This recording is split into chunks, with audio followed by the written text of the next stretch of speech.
My name's Mikey Rockwell, and I'm on a quest to make games. In this episode, I start work on my second prototype. However, my quick and dirty approach leads me into troubled waters with performance. I'll have to stabilize the game to get it done in the 2-week window. We've had one, yes. What about second breakfast? In the first 2-week stretch, I managed to piece together a playable prototype for an old-school roguelike Survivor crossover. I expected this to be a bit of a throwaway idea, but the game was pretty fun to play, even in its basic state. So without any further ado, I jumped straight into the next prototype. New project alert, Naturemancer. Starting with a blank slate, I went back into last week's prototype and pulled out a few of the managers and bits and pieces that would help me start this game quicker. And the first thing was the grid manager and the tiles. We got this, now let's make a player. Using my input manager from last week, I was able to get a jump on making a quick player character, but this time it was going to move in real time. Beep, bop, beep, beep, bop, beep, beep, bop. Starting in a desolate wasteland, I wanted the player to be able to bring forth a spring of water that would hydrate the tiles around it and eventually grow grass that you could grow trees on. I fell down my first rabbit hole trying to make a stream propagation system where streams would grow off of the water sources. Programming isn't my strong suit, so I'm not really savvy with interesting and complex algorithms. I basically just go step by step and make things as simple as possible. Some quick programmer art helped to visualize if the system worked, which it kinda did, eventually. I managed to get it working just in time for my partner to come home and get bombarded by my excitement for this new game. New game. Yeah. Okay, so you're a little wizard in this dry, desolate wasteland. Yeah. And then you want to put down a water. Whoa. You want to put down a water source and slowly, I'm just checking that works. Put down a water source and it'll make a stream. We'll slowly grow the stream. And if I was to, if I did that, then I turn back on something that was really good. So make sure we put the hands up like this. So we put it yes. So I'm going to this. So I'm going to I'm going to I think that's in the background. And slowly, surely, not doing hydrate the power and water and the last will start to. As day 2 dawned, I had a new little world where you could create water and grow grass, but now we needed to make trees. A bit of programmer art helped me visualize how the tree would grow from a sapling to an adult. Recycling some of the UI and inventory code from the first episode, I whipped up an acorn item that could be placed in the ground and would grow into a tree according to the amount of water around it. And so you didn't have to watch these trees grow in real time, I created a spell called Osmosis that would help the trees grow faster.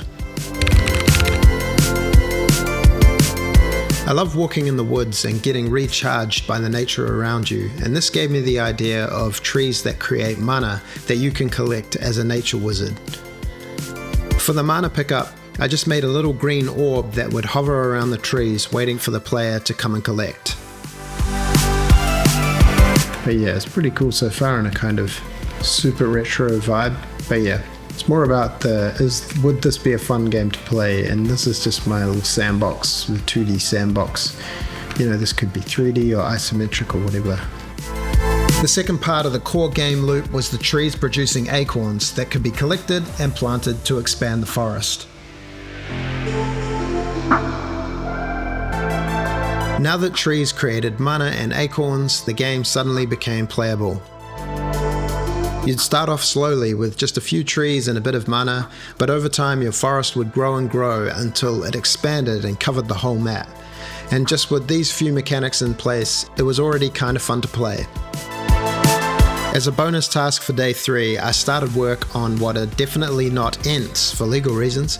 As a nature wizard, you would be able to awaken the trees to help you protect the forest.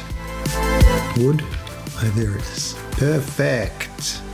In keeping with the nature theme, I didn't want you to have control over the entities of the forest, so they would do their own thing, but be of help to the player.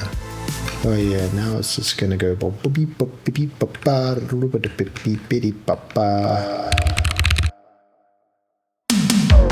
As protectors of the forest, the treants would visit the trees one by one, checking in on them. What if I put more Ents? Are they all just gonna keep walking?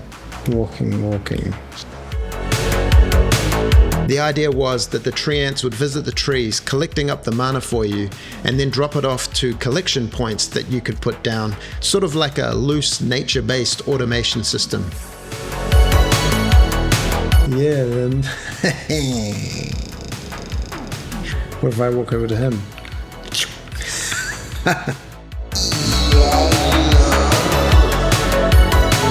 Now it's got 10 mana. It'll go to the collector and blip, blip, blip. Oh whoa, there's a bunch of mana in this point here. What's going on with that? I just keep getting mana. Oh no, I've got null reference exceptions. Yeah, a few bugs to squash, but 4 days where we've got some gameplay.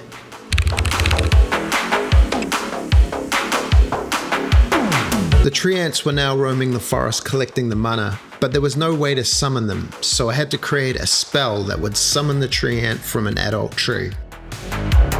We got a red tile. We turned it into a thingy-majig. Create an empty goblin. Now that we have a utopia, it's time to add adversity, said a friend of mine. And what better way to do that than with goblins that attack at night? Attacking player. Attacking player. And to give the player a way to fight back, I gave them a basic auto attack. Now we try Boosh. Boosh. Boosh.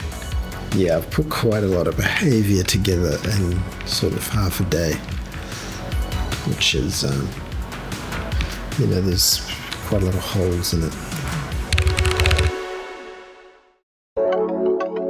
I tried patching the unit behavior as best I could, and things were kind of working, but it was clear that the way I was building the game at the moment was running me into performance issues already. Oh yeah, now we're getting down to this event horizon. It's starting to grow, and there you see it starting to just go up 9.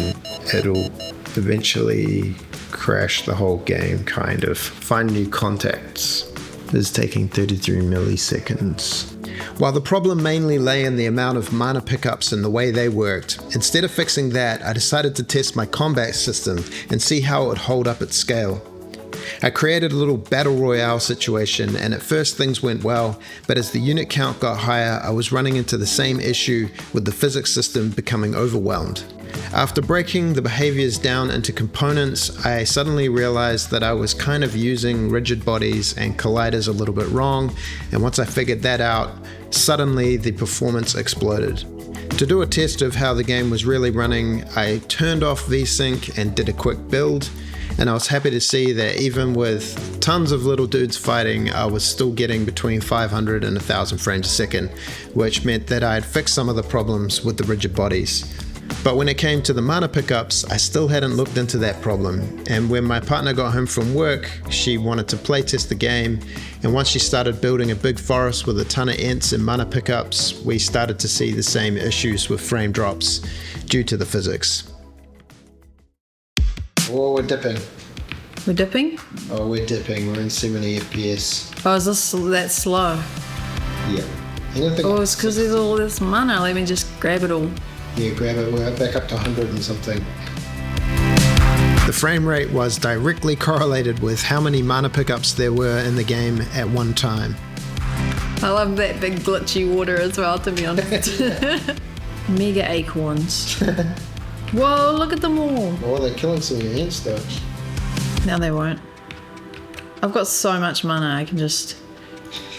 Remember, everyone costs like 1 mana per second. Ah. Oops, I'm getting cramp in my hand. Oh no. 6 frames. 6 What's frames. going on? It's gonna be okay. Where are they? 5, 4. No. I think it's dead, eh? I think you beat it. You beat it. I win. The general feeling was that the game was fun and had a lot of potential. Even the basic graphics and the quirky bugs almost added to the vibe. Even though this prototype had been given 14 days to make, we had basically got the essence of the game down in under 7 days. And being a level-headed developer, I decided that this project was done for now, and I could move on to the next thing. In the next episode, I spend another 7 days polishing this prototype into a demo. I go online and buy art and convert the whole game's art style, and I spend days working on a complex stream system. Yeah.